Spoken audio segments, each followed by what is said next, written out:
हाँ, तो बच्चों देखिए, अब आज केमिकल इक्विलिब्रियम चैप्टर को आगे बढ़ाते हैं। आज अपन देखेंगे, देखिए, केपी एंड कैसी इन वेरिएबल टर्म, यानी कि वेरिएबल टर्म में केपी और कैसी। देखो, वेरिएबल टर्म का मतलब क्या होता है, जहाँ हम जैसे कहते हैं ना, एक्स मान लेते हैं, ए मान लेते हैं, मतलब केपी और कैसी के फार्मूले डिराइव करेंगे आज अपन यहाँ पर कि केपी और कैसी का फार्मूला।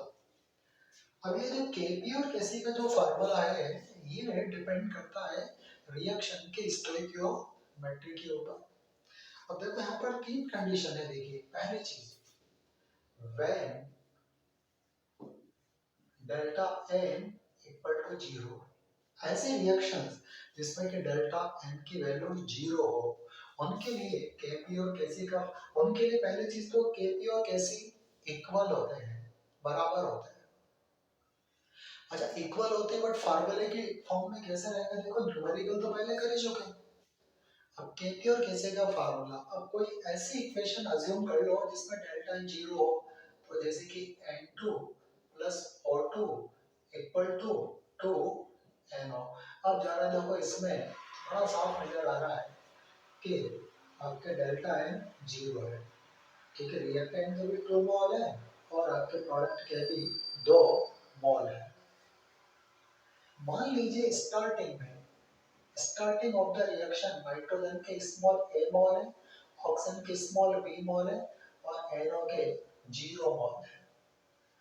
इक्विलिब्रियम पर, ये इक्विलिब्रियम पर सपोज कीजिए नाइट्रोजन के A में से x मोल प्रोडक्ट यानी कि NO में कन्वर्ट होते हैं, तो भाई ऑक्सीजन के भी B में से x मोल प्रोडक्ट में कन्वर्ट होंगे और NO के बनेंगे 2x मोल। अच्छा, एक्टिव मास निकाल लेते हैं। एक्टिव मास कैसे निकालेंगे? Mole upon volume. तो नाइट्रोजन का active mass A minus x upon v, oxygen का B minus x upon v, nitric oxide का 2x अपॉन V, ये एक्टिव मास। अब इससे देखिए निकालेंगे कैसे, और ये बराबर होगा Kp के NO का एक्टिव मास का स्क्वायर, तो देखिए 2x अपॉन v का whole square upon a minus x upon v into b minus x upon v। तो ऊपर v स्क्वायर, नीचे v स्क्वायर कैंसिल हो गया, स्क्वायर खोल देंगे 4x square upon a minus x और आपके b माइनस एक्स। तो ये वेरिएबल टर्म में क्या हो गया, आपके केपी और कैसी हो गया, केपी एंड कैसी इन वेरिएबल टर्म, इस तरीके से। अच्छा देखिए, यहाँ पर केपी और कैसी के फार्मूले में कहीं भी वॉल्यूम और प्रेशर की टर्म इंक्लूड नहीं है। देखिए, इस फार्मूले में न तो कहीं वॉल्यूम है और न कहीं प्रेशर। एक चीज और देखिए, यदि रिएक्शन की स्टोइकियोमेट्री को इस तरीके से हो, जैसे कि A plus B equal to C plus D, तो इसमें फार्मूला थोड़ा अलग टाइप का होगा। कैसे? सपोज करो, स्टार्टिंग में इसका स्मॉल a मोल है, इसका स्मॉल b मोल है, इन दोनों के 0 0 मोल है। इक्विलिब्रियम पर ये a माइनस एक्स, ये b माइनस एक्स, ये भी x और ये भी x। एक्टिव मास निकालेंगे a minus x upon b, b minus x upon b, x upon b और x अपॉन b। अगेन कैसी इक्वल टू Kp। जब प्रोडक्ट के एक्टिव मास में रिएक्टेंट के एक्टिव मास को डिवाइड करेंगे तो वॉल्यूम से वॉल्यूम तो कट जाएगा, x बचेगा ऊपर और x को x से मल्टीप्लाई करेंगे x स्क्वायर, और इधर बचेगा a माइनस एक्स और इधर आपका b माइनस एक्स। तो देखो, इसका यदि स्टोइकियोमेट्री की फॉर्म ये हो तो फार्मूला कुछ इस तरीके से है, और यदि स्टोइकियोमेट्री की फॉर्म इस तरीके से हो तो फार्मूला ऐसे है। अच्छा ये कैसी और कैपी, इसको अपन कैसी डैश और कैपी डैश करते हैं। अब जरा दोनों का रेशो निकाले अपन यहाँ पर देखिए कि कैसी अपॉन कैसी डैश। तो कैसी तो ये और कैसी डैश ही। तो यहाँ पर कैसी देखो देखो एक्स स्क्वायर से एक्स स्क्वायर कैंसिल हो जाएगा और a माइनस एक्स से a माइनस एक्स भी और इसके b माइनस एक्स से आपके इसके b माइनस एक्स भी। तो ऊपर तो बचेगा केवल 4 और नीचे बचेगा 1।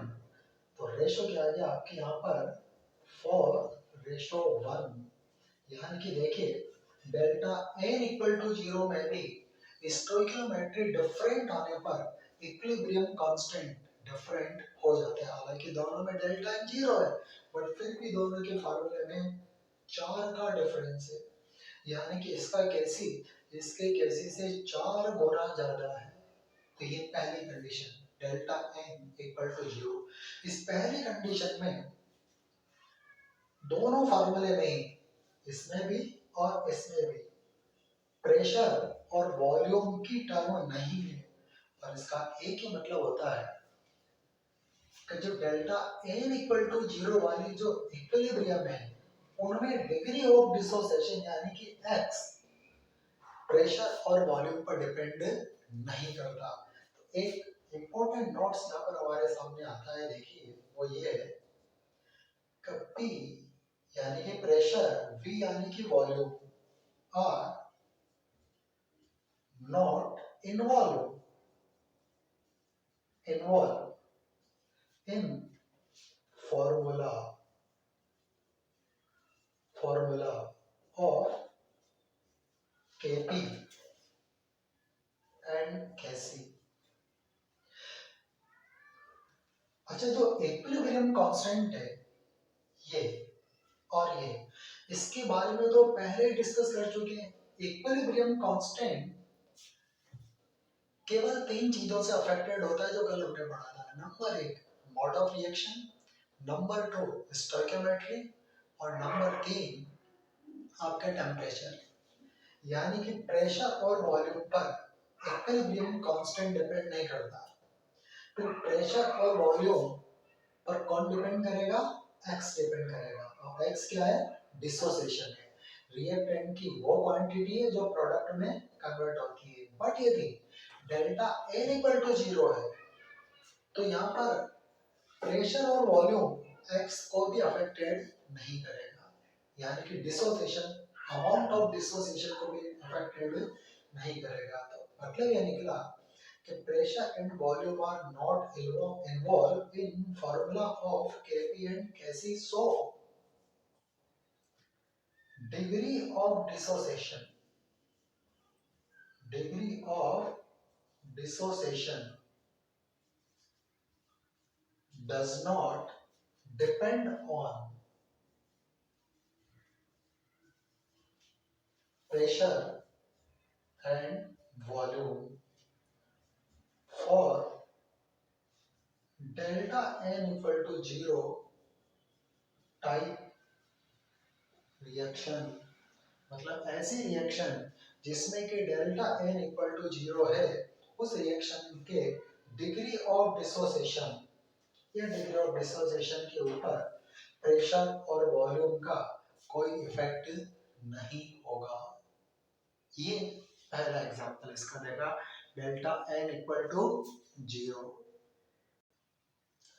और देखिए नंबर व्हेन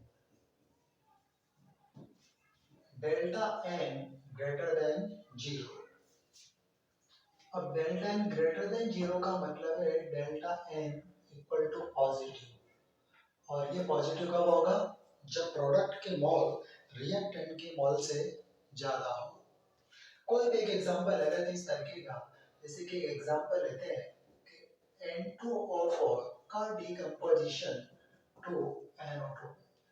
इसमें डेल्टा n कितना है? 1 है। चलो देखते हैं इसके लिए Kp और Kc का फार्मूला डिराइव करते हैं। यहाँ पर देखिए सबसे पहले स्टार्टिंग में सपोज कीजिए इसका स्मॉल a मॉल है N2O4 का, NO2 के 0 है। इक्विलिब्रियम पर ये इक्विलिब्रियम पर सपोज कीजिए A में से X बॉन्ड डिकम्पोज होंगे तो NO2 के बनेंगे 2x, क्योंकि 2 NO2, इसके क्या बनेंगे 2x मोल। आगे जरा देखिए एक्टिव मास निकाल लेते हैं। तो एक्टिव मास पे A minus x upon v, 2x upon v. अब निकालते हैं केसी। अब देखो यहाँ केपी और केसी इक्वल नहीं होगा, क्योंकि यहाँ पर delta n greater than zero है, पॉजिटिव है। तो पहले कैसे निकालते हैं।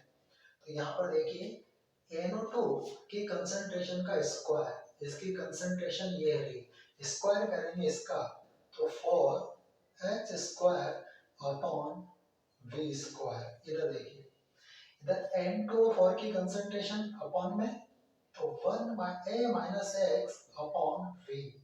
तो v से स्क्वायर कैंसिल होगा, ऊपर बचेगा 4h स्क्वायर, नीचे बचेगा आपके एक तो वॉल्यूम बचेगा और ब्रैकेट में बचेगा a माइनस एक्स।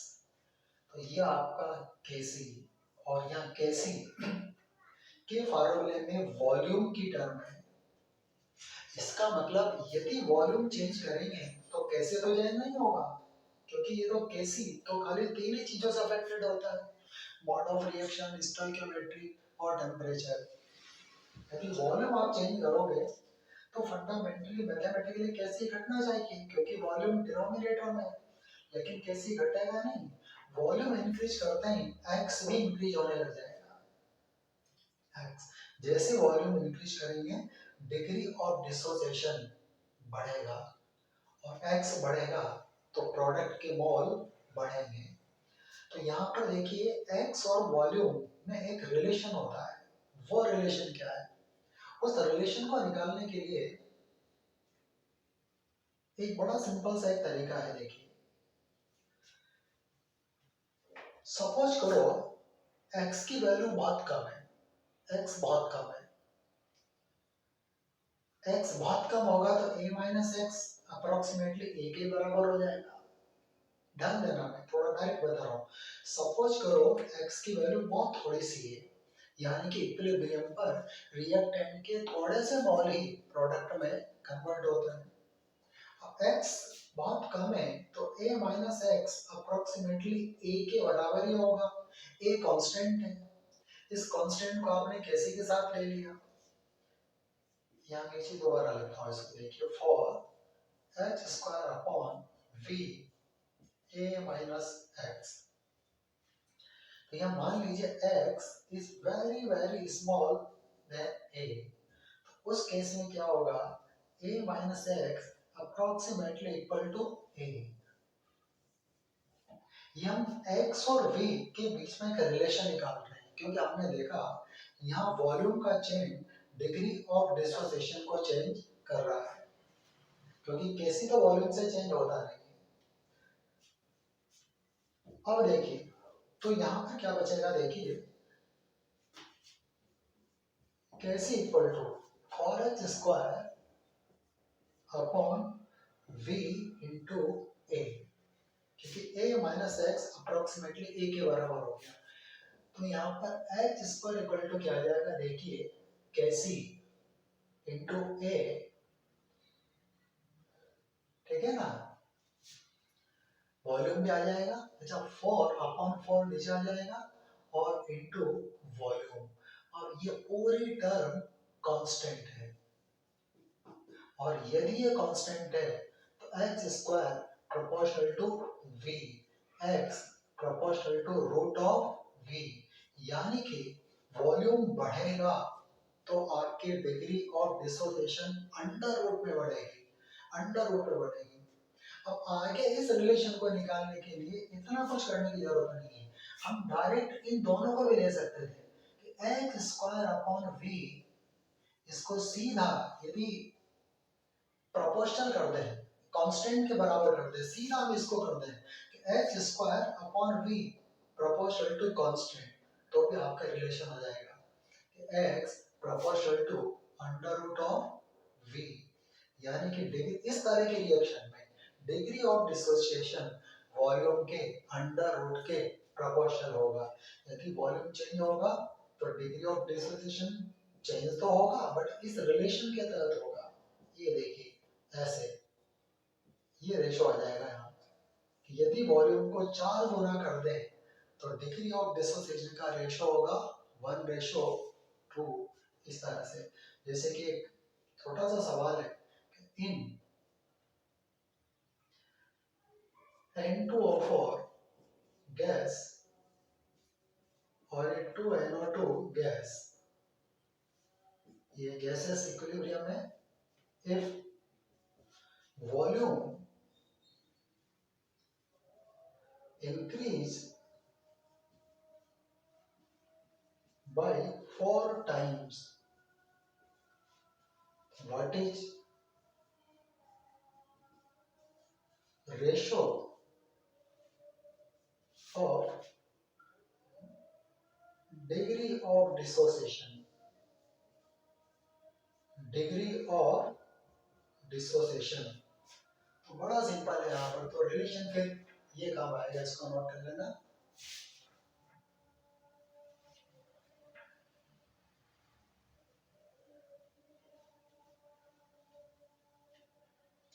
तो x1 upon x2 equal to volume का रेशो 1/4 आएगा, इक्वल टू 1/2। तो रेशो क्या आएगा? 1:2। ये आंसर है। ये निकाला हमने Kc इस रिएक्शन के लिए। अब निकालते हैं Kp। Kp की कैलकुलेशन के लिए देखिए, चलो calculation of Kp, calculation of Kp। अब Kp निकालने का एक तो वही थ्योरेटिकल तरीका है और एक डायरेक्ट भी है। पहले थ्योरेटिकल बढ़ेंगे, फिर अपन डायरेक्ट भी देखेंगे। देखिए, देखो Kp निकालने के लिए दोबारा उसी रिएक्शन को हम रिपीट करते हैं। N2O4 डिसोसिएट हो रहा है 2NO2 में। स्टार्टिंग में स्मॉल a मॉल है, ये 0। इक्विलिब्रियम में a-x 2x। अब Kp निकालने के लिए वॉल्यूम नहीं चाहिए, वॉल्यूम की जगह क्या चाहिए? इक्विलिब्रियम प्रेशर चाहिए। अज्यूम कर लेते हैं, assume equilibrium pressure equal to P। Equilibrium का टोटल प्रेशर P है। अब 8 इक्विलिब्रियम टोटल मोल निकालते हैं। 8 इक्विलिब्रियम टोटल मोल, क्यों निकालने टोटल मोल? मोल फ्रैक्शन निकालने के लिए। तो N2O4 के मोल a-x, NO2 के मोल 2x, और ये हो गया आपके a+x। अब निकाल लेते हैं अपन पार्शियल प्रेशर। पार्शियल प्रेशर कैसे निकलेगा? Total pressure into mole fraction. तो partial pressure of N2O4, total pressure हमने P माना है। मोल फ्रैक्शन कैसे निकलेगा? N2O4 के मोल जो a-x है अपॉन टोटल मोल। देखिए, ये तो मोल फ्रैक्शन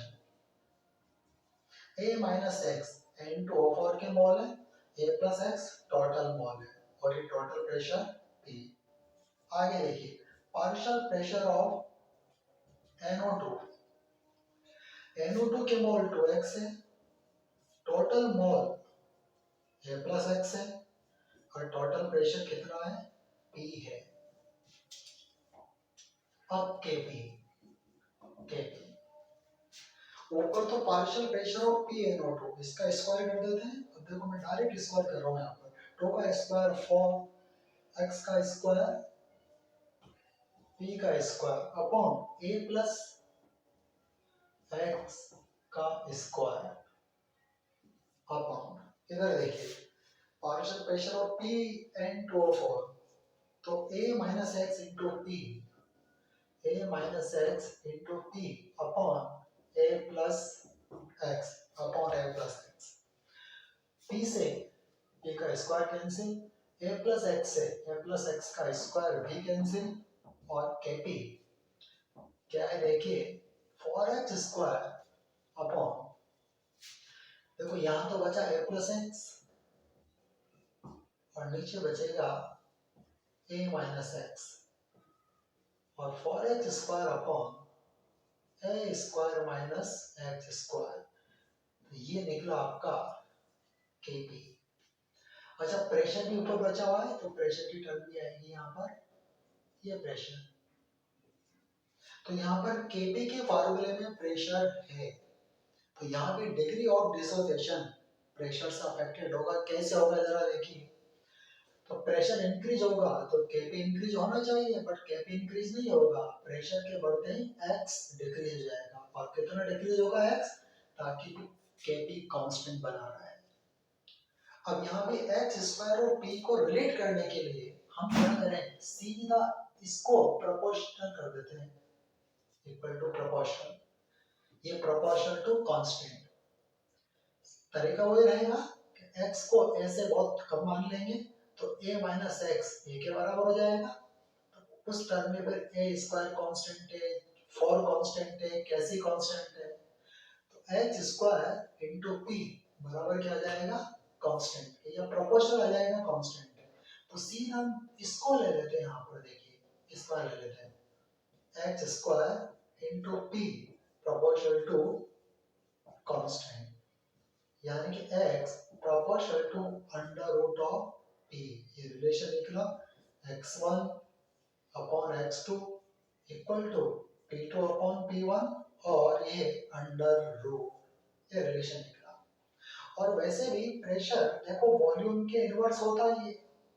अब यदि वॉल्यूम में directly proportional to root of volume था पिच, तो ये प्रेशर में inversely proportional to root of pressure हो जाएगा। तो ये हमारा केपी का फार्मूला। अब मैंने कहा था कि केपी के फार्मूले को डायरेक्ट भी निकाला जा सकता है, इस पूरी कैलकुलेशन की जरूरत नहीं है। अब डायरेक्ट कैसे केपी निकालते हैं, जरा उस मेथड को देखते हैं, क्योंकि आगे के न्यूमेरिकल्स में हम केपी को डायरेक्ट ही निकालेंगे। कैलकुलेशन से भी निकाल सकते हैं, कैलकुलेशन करने का तरीका तो ये है। अब डायरेक्ट निकालते हैं, देखिए सीधा पहले कैसे निकाल लो और कैसे से डायरेक्ट केपी निकाल लो। अब डायरेक्ट निकालने का तरीका क्या है, उस तरीके के ऊपर आते हैं। देखिए देखो अभी हमने जो केसी का फार्मूला लिखा था वो ये लिखा था इसी रिएक्शन के लिए, KC equal to 4h square upon, हाँ KC equal to 4h square upon हमने लिखा था, देखिए यहाँ पर a minus x into v, ये तो लिखा था हमने केसी। अच्छा हमने केपी क्या लिखा है, केपी का फार्मूला ये रहा कि 4h square p upon a plus x into a minus x. इन दोनों में डिफरेंस किसका है, देखो यहाँ भी 4 यहाँ भी 4, x square a minus x, यहाँ भी a माइनस एक्स। खाली वॉल्यूम को हमने शिफ्ट किया है, वॉल्यूम को। वॉल्यूम की जगह हमने क्या लिखा है, वॉल्यूम की जगह हमने लिखा है टोटल मोल अपॉन प्रेशर। यानी कि कैसे के फार्मूले में यदि वॉल्यूम को इस से शिफ्ट कर दिया जाए, किससे शिफ्ट कर दिया जाए, टोटल मोल अपॉन प्रेशर से, तो कैसी कन्वर्ट हो जाएगा केपी में। तो देखिए इन formula of Kc, if volume is replaced bye, किससे रिप्लेस करेंगे वॉल्यूम को, total mole upon pressure, replaced by, देखो a plus x upon p, यानी कि टोटल मोल अपॉन प्रेशर। क्योंकि टोटल मोल अलग अलग स्टोइकियोमेट्री के रिएक्शन में अलग अलग आता है। In formula of Kc if volume is replaced by total mole upon pressure we get Kp. हमको क्या मिल जाएगा, केपी। यानी कि वॉल्यूम की जगह हम क्या लिख देंगे, हम लिख देंगे टोटल मोल अपॉन इक्विलिब्रियम का प्रेशर। ये वॉल्यूम इसके बराबर नहीं है टोटल मोल अपॉन प्रेशर के, बट वॉल्यूम का रिप्लेसमेंट हम इससे कर रहे हैं, तो केपी का रिप्लेसमेंट कैसे से हो जाएगा, इस बात को ध्यान रख लेना। इन दोनों के फॉर्मूले को कंपेयर करने पर ये चीज सामने आ रही है कि वॉल्यूम की जगह हमने क्या रखा है, a plus x upon P रखा है, तो a प्लस v की जगह a plus x upon P ऊपर आ जाएगा, तो कैसे कन्वर्ट हो जाएगा kp में, यही हमने लिखा है in formula of Kc if volume is replaced by a plus x upon P, और जनरल फॉर्म में total mole upon pressure V get Kp, Kp get कर लेंगे, V इज इक्वल टू ये रखने पर। तो एक शॉर्ट तरीका है Kp को नहीं सॉरी Kc को Kp में कन्वर्ट करने का। चलो यहाँ पर नोट कर लीजिए, फिर आगे और रिएक्शन देखते हैं। अब देखो इसी डेल्टा N पॉजिटिव का एक एग्जांपल और देखते हैं। देखिए 2SO3 डिकम्पोज होगा 2SO2 प्लस O2 के। स्टार्टिंग में मान लीजिए इसका स्मॉल a मॉल है, ये जीरो इक्विलिब्रियम पर एट इक्विलिब्रियम। अब यहाँ पर दो तरीके हैं, देखो यदि सपोज करो a में से x मॉल डिकम्पोज हो जाता है, तो SO2 कितना बनेगा x और O2 कितना बनेगा x बाई 2। एक तो ये तरीका है। a में से x मॉल यदि डिकम्पोज हो रहा है यहाँ पर, तो जो कि SO3 के दो मॉल से SO2 के दो मॉल बन रहे हैं, तो SO3 के x मॉल से SO2 के x मॉल ही बनेंगे। O2 के मोल SO2 के मोल से आधे हैं, तो ये x by 2 बनेंगे। एक तरीका तो ये है। दूसरा तरीका, हम x की जगह 2x अज्यूम कर लेते हैं, क्योंकि इसका स्टोइकियोमेट्रिक कोएफिशिएंट 2 है, या ये भी 2x बन जाएगा और ये by 2 दे देगा। दोनों में से कोई भी एक तरीका हम काम में ले सकते हैं। आप भी दोनों में से कोई तरीका काम में ले सकते हो, फाइनल रिजल्ट में कोई फर्क नहीं पड़ेगा। इसे मैं a माइनस एक्स कर लेता हूँ, तो यहाँ x हो जाएगा और ये x बाई 2 हो जाएगा। एक्टिव मास निकाल लेते हैं, a minus x upon v, x upon v, x upon 2v। अब कैसे प्रोडक्ट की कंसंट्रेशन ऊपर, प्रोडक्ट SO2 की कंसंट्रेशन का स्क्वायर, SO2 की concentration x upon v, x upon v का स्क्वायर, तो x square upon v square into oxygen की कंसंट्रेशन x अपॉन 2v, ये x upon 2v upon SO3 की कंसंट्रेशन क्या है, a minus x upon v और इसका स्क्वायर, क्योंकि SO3 का स्टोइकियोमेट्रिक कोएफिशिएंट 2 है, तो a माइनस एक्स का स्क्वायर अपॉन v स्क्वायर। अब इसको हम सॉल्व करते हैं। देखिए v स्क्वायर से v स्क्वायर कैंसिल, और इस तरीके से कैसे इक्वल टू, देखिए ऊपर क्या बचेगा x क्यूब, ये x क्यूब, नीचे क्या बचेगा आपके 2v, ये 2v नीचे आ जाएगा 2 into v और a माइनस एक्स का होल स्क्वायर। ये कैसी का फार्मूला इस स्टोइकियोमेट्री के लिए। अब यहाँ भी वॉल्यूम की टर्म है, और यदि वॉल्यूम की टर्म है तो x और वॉल्यूम में एक रिलेशन है, और इस रिलेशन को निकालने के लिए हम सीधे क्या करते हैं, x cube upon v proportional to constant कर देते हैं, सीधे सीधे। तो x cube upon v proportional to constant, और जब ये प्रोपोर्शनल टू कांस्टेंट किया हमने, तो क्या होगा, x cube proportional to v और x प्रोपोर्शनल टू v की पावर 1/3, ये रिलेशन होगा यहाँ पर। यानी कि v बढ़ने पर x बढ़ेगा तो सही, लेकिन पावर क्या होगी 1/3 होगी। यानी कि वॉल्यूम को यदि 3 गुना कर दें हम, तो आपके डिग्री ऑफ डिसोसिएशन, वॉल्यूम को 9 टाइम कर दें तो डिग्री ऑफ डिसोसिएशन आपके दोगुना हो गया यहाँ पर। अब केपी की कैलकुलेशन देखिए, calculation of KP of KP. अब केपी को कैलकुलेट करने के लिए क्या करेंगे, वॉल्यूम को रिप्लेस करेंगे। किससे रिप्लेस करेंगे, total mole upon equilibrium pressure से। तो वॉल्यूम की जगह क्या रख देंगे, put volume equal to total mole upon P. चलो निकालते हैं टोटल मोल। इक्विलिब्रियम पर देखिए SO3 के कितने मोल है, A minus x, A minus x.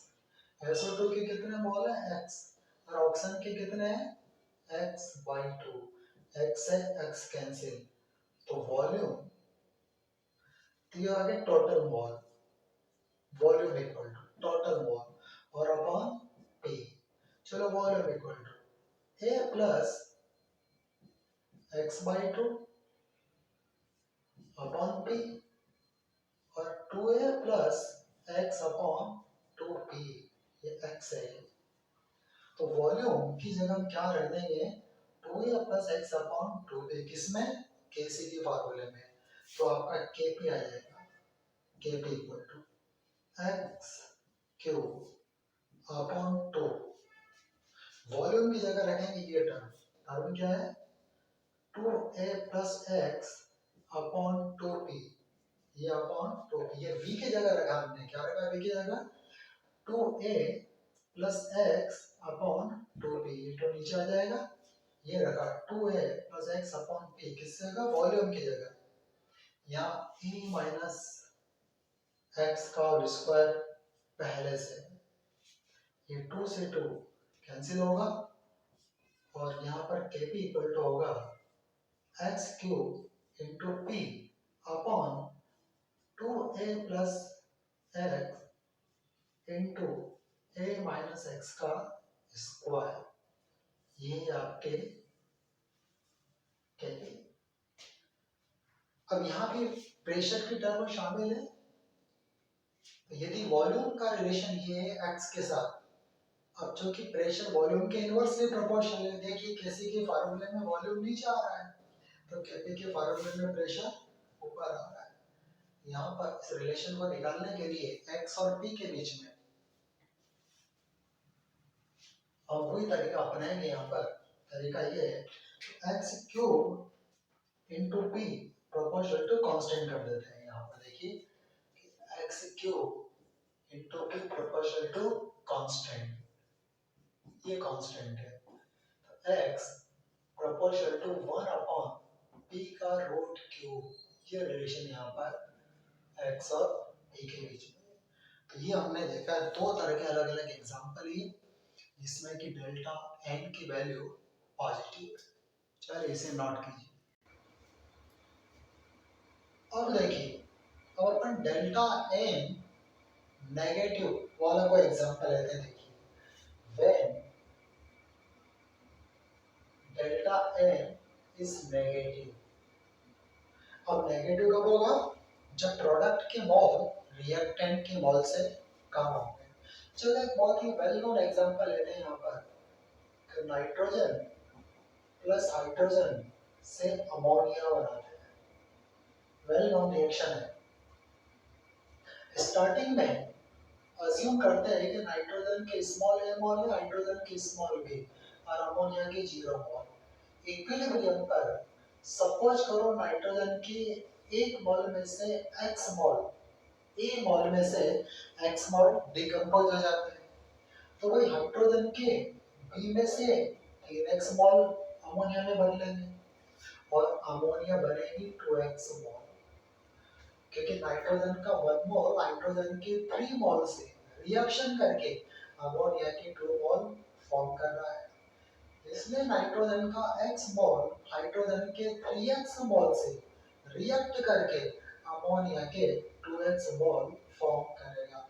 चलो एक्टिव मास निकाल लेते हैं वॉल्यूम से डिवाइड करके, ये active mass by dividing volume, और सीधा Kc के फॉर्मूले में हम वैल्यू पुट कर देते हैं। कैसे देखिए, अमोनिया की कंसंट्रेशन का स्क्वायर, ये अमोनिया की कंसंट्रेशन स्क्वायर करेंगे इसका, तो 4h square upon v square upon nitrogen की concentration a minus x upon v, ये a minus x upon v into hydrogen की concentration b minus 3x upon v का क्यूब, b माइनस 3x का cube upon ये volume का cube.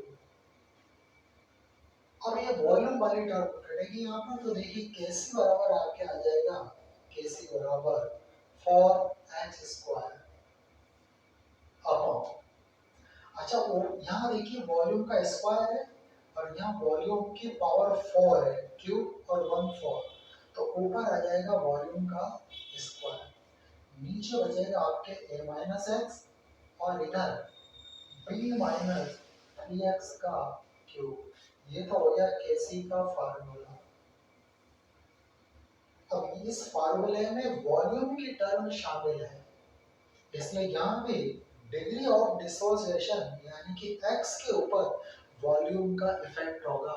इस effect को सीधा निकालने के लिए क्या करें, h square into v square को सीधा प्रोपोर्शनल कर दो कांस्टेंट के, तो h square into v square proportional to constant, और इस तरह से देखिए x square inversely proportional to v square और x हम देखते हैं इनवर्सली प्रोपोर्शनल टू v, ये रिलेशन यहाँ पर निकलता है। रेशो में निकालेंगे तो x1 upon x2 equal to v2 upon v1, यानी कि वॉल्यूम डबल करेंगे तो डिग्री ऑफ डिसोसिएशन आधी रह जाएगी, किसमें, अमोनिया के डिकम्पोजिशन में।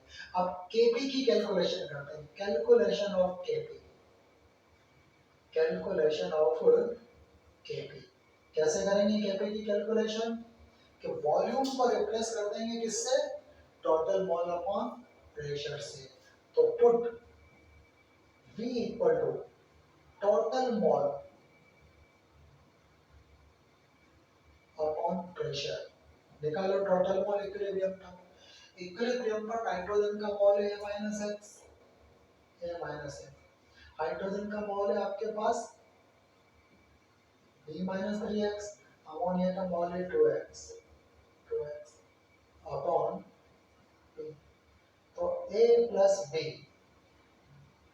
प्लस, अब देखो 2x है minus x minus 3x minus 4x और प्लस 2x हो जाएगा माइनस 2x और अपॉन p, तो सीधा Kp का फार्मूला निकल आएगा, 4h स्क्वायर ही जाएगा 4h स्क्वायर ही, 4h स्क्वायर वॉल्यूम की जगह ये वैल्यू पुट कर देंगे, तो रखिए a plus p minus 2x का स्क्वायर, क्योंकि वॉल्यूम का स्क्वायर है, अपॉन यहाँ a माइनस एक्स अपनी जगह आएगा,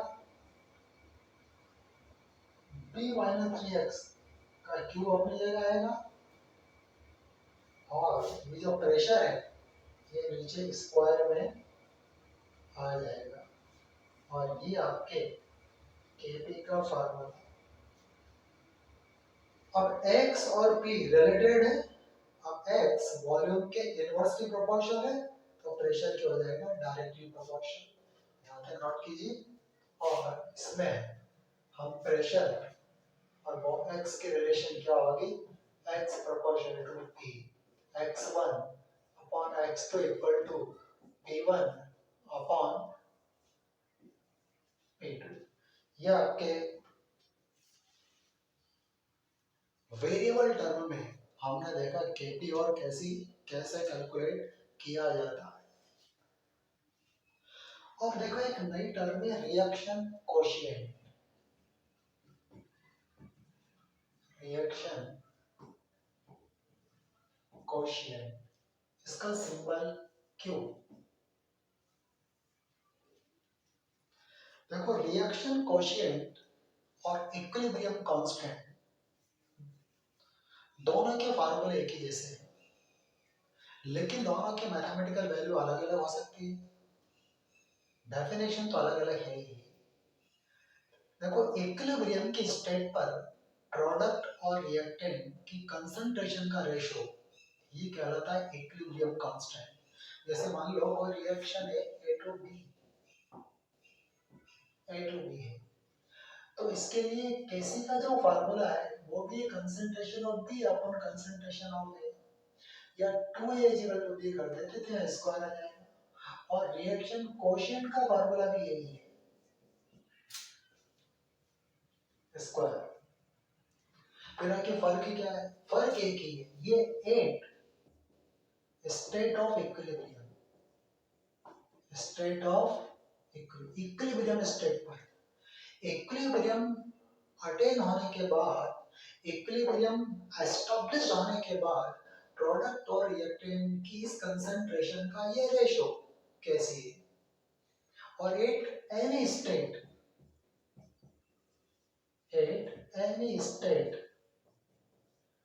ऑफ रिएक्शन। मान लीजिए रिएक्शन स्टार्ट की और 10 मिनट के बाद इक्विलिब्रियम प्राप्त हो गया, रिएक्शन इक्विलिब्रियम की स्टेट में पहुंच गई, तो 10 मिनट के बाद का जो रेशो होगा वो तो होगा कैसी। अब उस 0 मिनट से 10 मिनट के बीच में भी तो v और a की कोई ना कोई वेरिएबल कंसंट्रेशन होगी, तो वो जो हर एक मिनट पर 0 से 10 के बीच में हर एक टाइम पर जो रेशो होगा वो होगा q। Kc का फिक्स वैल्यू होती है, बट किसी रिएक्शन के लिए q की इनफाइनाइट वैल्यू हो सकती है, बहुत सारी वैल्यूज हो सकती है। तो डेफिनेशन वही है, इसकी फर्क इतना है, ये भी ratio of concentration of product to reactant at any state of the reaction, इसको कहते हैं रिएक्शन कोशिएंट। बड़ा सिंपल सी डेफिनेशन है, ratio of concentration of reactant and product, नहीं प्रोडक्ट पहले आएगा, रिएक्टेंट बाद में आएगा। Ratio of concentration of product to reactant at any state of reaction, any state of reaction, इसे कहते हैं reaction quotient is known as reaction quotient. में सिंबल लगा देता हूं कि ये क्यों है। अब किसी भी रिएक्शन के लिए कैसे की फिक्स वैल्यू होती है, बट रिएक्शन कोशिएंट की इनफाइनाइट वैल्यू हो सकती है for any reaction, any reaction. Value of Kc constant at constant temperature, but Q यानी कि reaction quotient has infinite values, इसकी इनफाइनाइट वैल्यूज हो सकती है। अब सवाल ये है कि आखिर ये रिएक्शन कोशिएंट हम स्टडी क्यों कर रहे हैं। दरअसल क्या होता है कि यदि किसी रिएक्शन का इक्विलिब्रियम कांस्टेंट और रिएक्शन कोशिएंट दोनों पता हो, तो हम रिएक्शन की डायरेक्शन का पता कर सकते हैं कि रिएक्शन फॉरवर्ड डायरेक्शन में जाएगी या बैकवर्ड डायरेक्शन में जाएगी। हर एक रिवर्सिबल रिएक्शन इक्विलिब्रियम को अटेन करती ही है, हर एक रिवर्सिबल रिएक्शन हमेशा उस डायरेक्शन में मूव होगी ताकि इक्विलिब्रियम अटेन हो जाए, इक्विलिब्रियम प्राप्त हो जाए। अब वो डायरेक्शन फॉरवर्ड भी हो सकती है और बैकवर्ड भी हो सकती है। ये तय होता है रिएक्शन कोएफिशिएंट की वैल्यू से। जैसे कि इसी रिएक्शन में जरा देखते हैं, देखिए ये रिएक्शन आपके सामने है, इसी में हम चेक करते हैं। यहाँ पर देखिए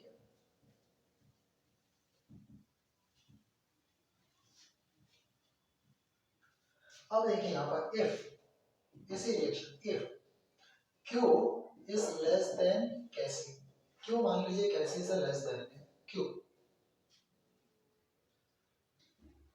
और Q जब कैसी से लेस देन, इसका मतलब ये है कि अभी प्रोडक्ट की कंसंट्रेशन कम है, तभी तो Q, क्योंकि प्रोडक्ट की कंसंट्रेशन ऊपर है रिएक्टेंट के नीचे, और Q कैसे से छोटा है, और Q कैसे से छोटा है तो इक्विलिब्रियम उस डायरेक्शन में जाएगा, रिएक्शन उस डायरेक्शन में मूव करेगी ताकि Q कैसे के बराबर हो जाए, और वो डायरेक्शन क्या होगी, फॉरवर्ड डायरेक्शन। थोड़ा A प्रोडक्ट B में कन्वर्ट होगा, कब तक कन्वर्ट होगा, ताकि कैसी आ जाए यहाँ पर। तो यहाँ पर reaction proceed in forward direction, forward direction, reaction forward direction में प्रोसीड करेगी। अच्छा क्यों ग्रेटर देन कैसी, अब सवाल ये है कि क्यों कैसी से बड़ा कैसे हो सकता है, तो ऐसे हो सकता है, सपोज कीजिए ये एक इक्विलिब्रियम इसके अंदर एस्टैब्लिश्ड है, इक्विलिब्रियम अटेन हो रहा है, बाहर से और बी मिला लिया हमने, तो जैसे बाहर से बी मिलाएंगे बी की कंसंट्रेशन बढ़ जाएगी, बढ़ेगी तो कैसी बढ़ेगा, और जो बढ़ा हुआ कैसी वो क्यों होगा यहाँ पर। और कोई भी रिवर्सिबल रिएक्शन इक्विलिब्रियम की ओर मूव करती है, तो जैसे बी मिलाएंगे रिएक्शन बैकवर्ड डायरेक्शन में जाएगी, कब तक जाएगी, ताकि क्यू कैसे के बराबर हो जाएगा, reaction proceed in backward direction, backward direction में जाएगी। और तीसरा इफ क्यू इक्वल टू कैसे, तो reaction is in equilibrium, is in equilibrium, तो रिएक्शन इक्विलिब्रियम में होगी।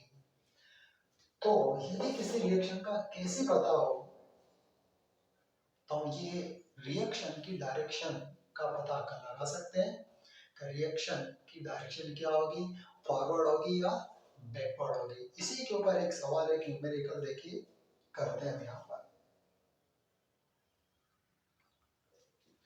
देखिए in a container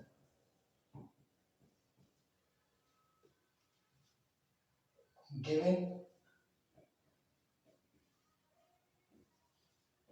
equilibrium is established, और इक्विलिब्रियम ये है a plus b equal to c plus d, और इसका इक्विलिब्रियम कांस्टेंट है 60।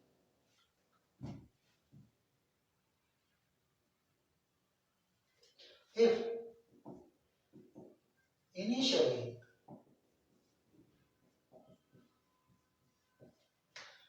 1 mole of each and B and 2 mole of each C and D are taken in container, starting में ए और B के एक एक मॉल और सी और डी के दो दो मॉल कंटेनर में ले लिए, कंटेनर ऑफ 1 लीटर, चलो 1 लीटर में ले लेते हैं, 1 लीटर का कंटेनर है। Find equilibrium concentration of A B C and D. चलो इसको सॉल्व करते हैं। रिएक्शन आपके सामने ये है कि A plus B equal to C plus D, starting में एट इनिशियली इसका 1 मोल, इसका 1 मोल, इसका 2 मोल, इसका 2 मोल। चलो इससे निकालते हैं, क्यों निकालते हैं यहाँ पर क्यू, यानी कि रिएक्शन कोएफिशिएंट। कंटेनर का वॉल्यूम 1 लीटर है तो एक्टिव मास ये आ जाएगा, तो 2 इंटू 2 ऊपर आ जाएगा, 1 इंटू 1 ये और 4। केसी दे रखा है 16 है, तो क्यू इज लेस देन केसी, और क्यू जब केसी से छोटा होता है तो reaction move in forward direction, इसका मतलब reaction move in forward direction. अब फॉरवर्ड डायरेक्शन में कब तक मूव होगी, जब तक कि एक इक्विलिब्रियम अटेन नहीं हो जाता। अब एट इक्विलिब्रियम क्या होगा देखिए, जब फॉरवर्ड डायरेक्शन में मूव हो रही है तो सपोज करो ए के एक मोल में से एक्स मोल प्रोडक्ट में बदल गए, बी के भी एक में से एक्स बदल गए, और सी के दो मोल तो पहले से थे, एक्स और जुड़ जाएंगे इसमें, ऐसे डी के दो पहले से थे, एक्स और जुड़ जाएंगे। जब रिएक्शन फॉरवर्ड डायरेक्शन में जाएगी तो रिएक्टेंट के मोल घटेंगे, प्रोडक्ट के मोल बढ़ेंगे।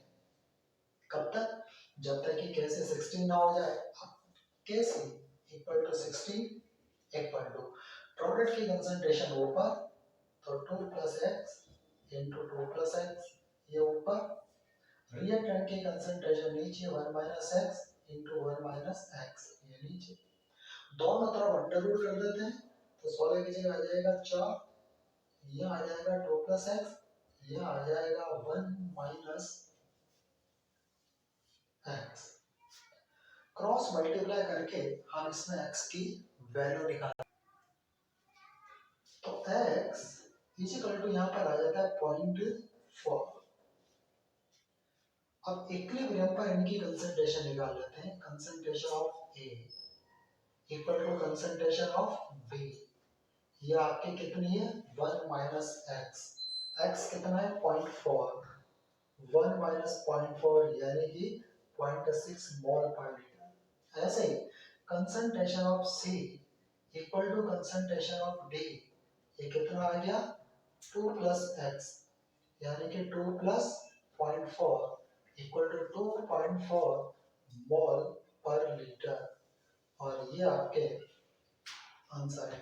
तो इक्विलिब्रियम पर ए और बी की कंसंट्रेशन 0.6 मोल पर लीटर क्योंकि एक से कम हो जाएगी, और सी और डी की कंसंट्रेशन 2.4 मोल पर लीटर ये इंक्रीज हो जाएगी क्योंकि रिएक्शन जा रही है फॉरवर्ड डायरेक्शन में।